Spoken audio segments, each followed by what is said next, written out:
Mabuhay everyone, Marcus back here. Welcome back to the channel, and today I'll be comparing two of the bounciest sneakers out now from Nike. Of course, this is the brand new ALPHADUNK in the Pure Magic colorway. And this one is the LeBron 16. What the colorway, one of my favorites still. So let us compare which sneaker is for you. Before we start, I would just like to remind you guys once again, if you haven't joined the raffle yet, please do so.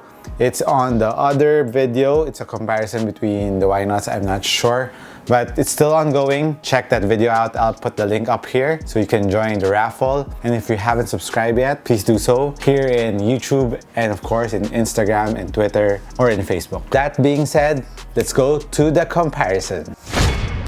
Guys, let's start off with the uppers first of both sneakers. Of course, both sneakers features Flyknit uppers. This is a Battlenet Flyknit, and this Flyknit is a newer version. It's a newer engineered Flyknit. That's what Nike is saying. Both are pretty similar in stretchability because it's not that stretchable, which is good for support. They both look very durable, very thick. Both have underlining fabric, so I think for support wise and durability, they're very good. I was testing it out earlier before I filmed this. This one was on my right foot. This one was on my left. Feel very similar. Like I said, very supportive, doesn't stretch that much, and breathability, it's so-so on the warmer side of things, but that's a non-factor for me. I don't know for other players who have thicker feet or who wear double socks. I would give them the same breathability, just that the ALPHADUNK has a different texture. It's more on the LeBron 15 kind of texture, which is puffier. It has more dragon scale in it. That's the main difference. So if you want a more linear look, if you want a more flat look on the Flyknit, of course go with the LeBron 16s, but if you want more texture, dragon-like texture, of course the ALPHADUNK. And they're coming out with different colorways of this. I like the other one where it has red, similar to the of the LeBrons. The Shroud has that color. It's a pretty nice colorway, but I have to cop this first for me to review it for you guys. One thing that I noticed in the upper, especially in the forefoot area, the ALPHADUNK has more space above your forefoot area compared to the LeBron 16s. So if you're a wide footer, I think you'll be more comfy with the ALPHADUNK because it has more toe space. Given that both sneakers are 10.5, I went down half a size on both. I felt that there's more space or more wiggle room around the front of the ALPHADUNK, but nothing a little tightening of the laces wouldn't fix. Here in the midfoot part of the LeBrons, it's tighter because the sole doesn't go flat all throughout, unlike the ALPHADUNKs, which in the midfoot is wider compared to the LeBrons. So if you want more containment around your midfoot part, of course go with the LeBrons. But if you want your midfoot to have more space in it, of course the ALPHADUNK is for you. The LeBrons have a hybrid of a thong lacing with the one booty. You can easily put your foot in the LeBrons. Also, of course, the ALPHADUNK, since it has a traditional lacing system, you can easily put your foot in. There will be no struggle whatsoever. Now, moving on to the back part or heel part of the sneaker, of course, the ALPHADUNK has a shroud, making it a high cut. Even the Flyknit is up here.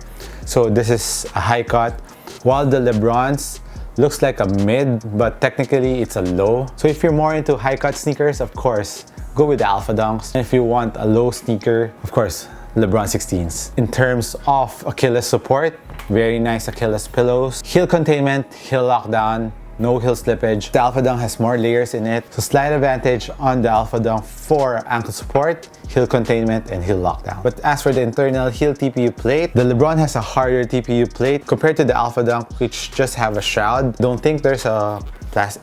Oh yeah, there is, but just a little bit around the lower part of the sneaker, but it's not going up to your Achilles, unlike the LeBrons, which goes higher a bit compared to the ALPHADUNKs. So that is just a thing to note. Moving on, of course, to the cushion part of the sneakers. The ALPHADUNK features a double stack forefoot zoom unit, which covers the entire forefoot going to the midfoot. And as for the LeBron 16s, it's Zoom Max Air. It goes from the ball of your forefoot in the midfoot and of course on the heel part of the shoe. By the way, for the LeBron 16s, the carrier for the Zoom Max units are injected Phylon, which is plush. As for the ALPHADUNK, I'm still not yet sure if this is Cushlon or injected Phylon, but upon touching the foam in the ALPHADUNK is way more plushier compared to the LeBrons, which is more structured. They made that because it needs to support the modular unit of the Zoom Max unit. While the ALPHADUNK has an enclosure, the traction encloses the whole part, so they can make it a little bit more plushier or softer. So that's just my theory. Main difference about the bounciness of both sneakers. For the ALPHADUNK, you can feel the bounciness on the tip of your toes going up to the ball of your foot. The surface area of the bounciness covered in the ALPHADUNK is way bigger in the forefoot compared to the bounciness found in the LeBron 16s. Another difference that I felt was you're closer to the ground to the ALPHADUNK compared to the LeBron 16s. Here's the thing in terms of bounciness. So when you're about to launch for a jump, you can feel the bounciness more in the ALPHADUNK because it's more from your toes going to your ball of your foot before you jump. You can feel it more in the ALPHADUNK, the LeBron 16 when you land. That's where you feel the bounce more. I hope you understand where I'm going to. So when you're landing, you feel more of the bounces of the LeBron 16s way more compared to the ALPHADUNKs, which is closer to the ground. So you feel the thickness of the Zoom Max unit found in the LeBron 16s compared to the ALPHADUNK, but when you're launching, that's where you feel the bounciness of the ALPHADUNKs. I hope I was clear with that. So this is best for the launching part, while the LeBron 16 is better in terms of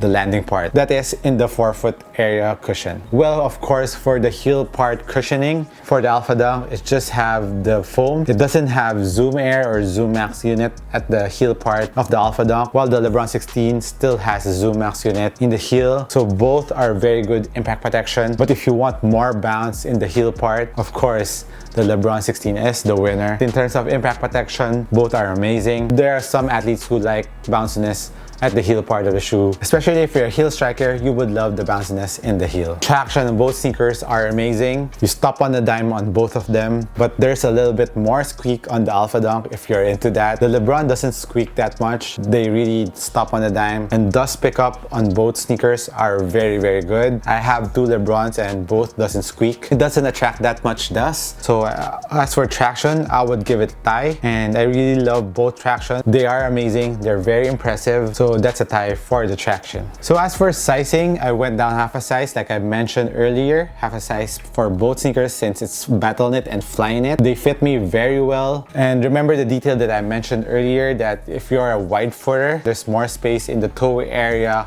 of the ALPHADUNKs. So as for pricing, of course, the LeBron 16 is one of the most expensive shoe out now. It is priced at $200, I think, or 9,800 pesos. While the ALPHADUNK is $180 or 9,000 pesos. So $20 difference on both sneakers. So which shoe would I recommend you guys? Sorry to say, but you would never go wrong. Both sneakers, both have certain advantages. So if you want low profile, more court feel, and more bounciness when you're launching, more space in the toe area, and it is a high cut. If you're into that, of course, ALPHADUNK. And the main highlights on the LeBrons is there's more impact protection at the ball of your foot and bounciness. It has a more snug fit. If you're a regular footer or narrow footer, I would suggest the LeBron 16 for you, but just go half a size down. If you like low cut and you don't like high cut sneakers, of course, LeBron 16 for the win. So that's it on my comparison between the LeBron 16s and the brand new ALPHADUNK. I hope I helped you guys out once again. Thank you for watching this channel, and this has been Marques. I'll catch you on the next one.